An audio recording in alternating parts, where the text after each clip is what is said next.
Hi everyone, আশা করি তোমরা সবাই খুব ভালো আছো আর আমিও ভালো আছি। চলে এসেছি আজকে আরেকটা নতুন ব্লগ নিয়ে। আজকে আমার দাদার বিয়ে, ফাইনালি সেই দিনটা চলেই এলো। আর সকাল সকাল উঠেই দেখছি সবাই নাচা শুরু করে দিয়েছে, কাকিমা, দিদিরা, বৌদিরা।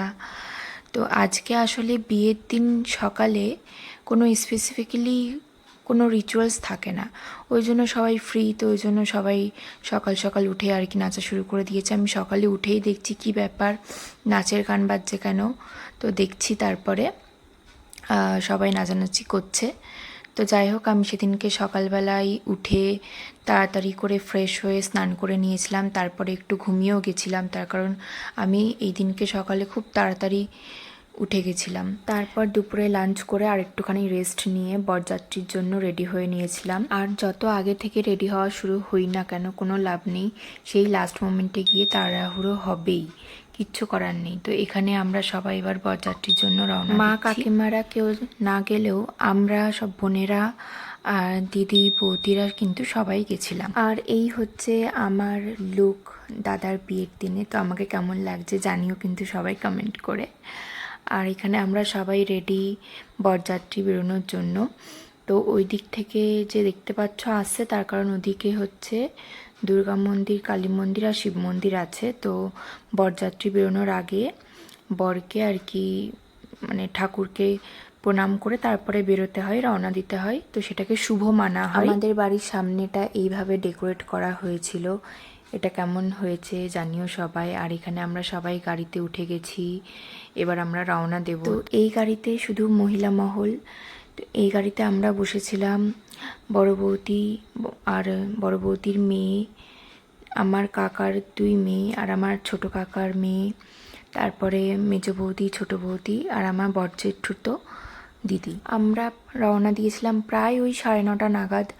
আরও আগে টাইম দেওয়া ছিল, কিন্তু ওই আর কি কিছু নিয়ম করতে করতে কিছুটা দেরি হয়ে গেছিলো। আমি তো ভেবেছিলাম যে আরও দেরি হবে, আরও দেরি হওয়ার কথা হচ্ছিল, কিন্তু যাই হোক 9:30টার মধ্যে আমরা কিন্তু রওনা দিয়েই দিয়েছিলাম।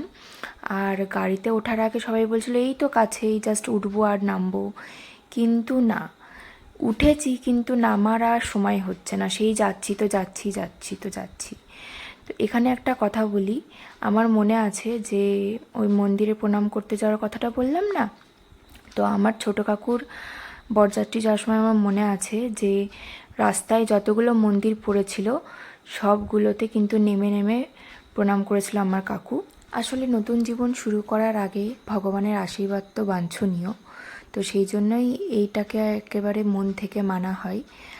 আর রাস্তায় যেতে যেতে এই ধরনের গাড়ি দেখতে পেলাম, মানে এর আগে আমি এই ধরনের এত লাইট দেওয়া গাড়ি মানে আমরা কেউই দেখিনি। তো এটাকে নিয়ে আমরা একটু জোক করছিলাম গাড়িতে সবাই বসে।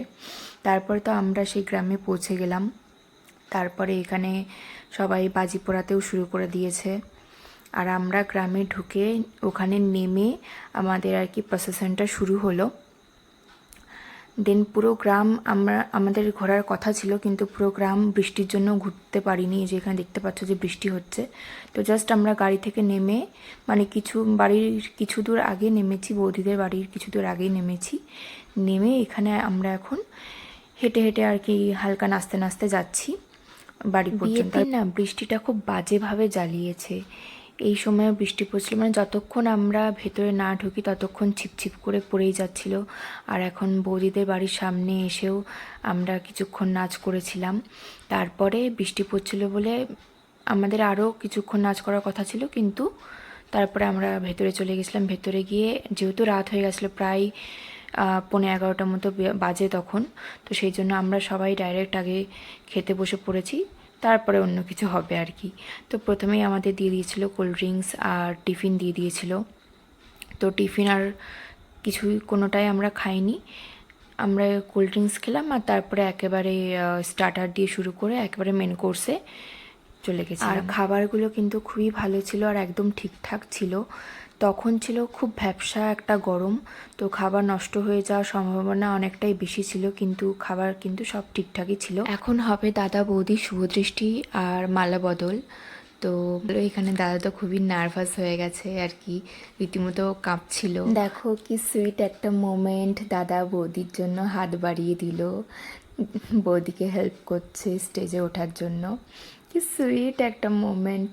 ওদের না পুরোটাই অ্যারেঞ্জ ম্যারেজ, কিন্তু দেখো কি সুন্দর কম্প্যাটিবিলিটি। আমার তো দেখে খুবই ভালো লাগলো। আমি ভেবেছিলাম যে এই মোমেন্টটার সময় আমি অরিজিনাল অডিওটা দেব, কোনো রকম ভয়েস ওভার দেবো না, কিন্তু চোখ তুলে দেখো না কে এসেছে, এই গানটা বাজছিল ব্যাকগ্রাউন্ডে। সো কপিরাইট পড়ে যেতে পারে, তো সেই ভয়ে আমি আর দিলাম না। তার কারণ কপিরাইট যদি পড়ে যায় আমাকে হয়তো পুরো ভিডিওটা ডিলিট করতে হবে ইউটিউব থেকে, তো সেই জন্য আমি পুরোটাই ভয়েস ওভার দিচ্ছি। আর এখানে শুভদৃষ্টি হলো, তো দাদা লজ্জা পেয়ে গেল। তো খুবই একটা সুইট মোমেন্ট। এগুলো সামনে থেকে দেখতে না খুবই ভালো লাগে, কিন্তু ঠিক এই টাইমটাতে আমি খুব বাজে পজিশনে পড়ে গেছিলাম। মানে আমি ভালো করে দাঁড়ানোর মতো পজিশনই পাইনি, আর দাঁড়িয়ে দেখার মতো পরিস্থিতি ছিল না। তো যাই হোক, আমি কোনো রকম দাঁড়িয়ে দেখছিলাম, আর ভিডিওটা করেছে আমার কাজিন নীলু। তো ওই পুরো ভিডিওটা করেছে, আমি জাস্ট একটা কোনায় দাঁড়িয়ে দেখছিলাম। এমনই বাজে অবস্থায় ছিলাম, ভিডিও করার মতো পরিস্থিতিও আমার ছিল না। তো ওকেই আমি ফোনটা দিয়েছিলাম, ওই আর কি ভিডিওটা করেছে। আসলে এই মুহূর্তটা দেখার জন্য সবাই এত হুমড়ি খেয়ে পড়েছে যে এত ভিড় হয়ে গেছে, ওই জন্যে এই অবস্থা আর কি।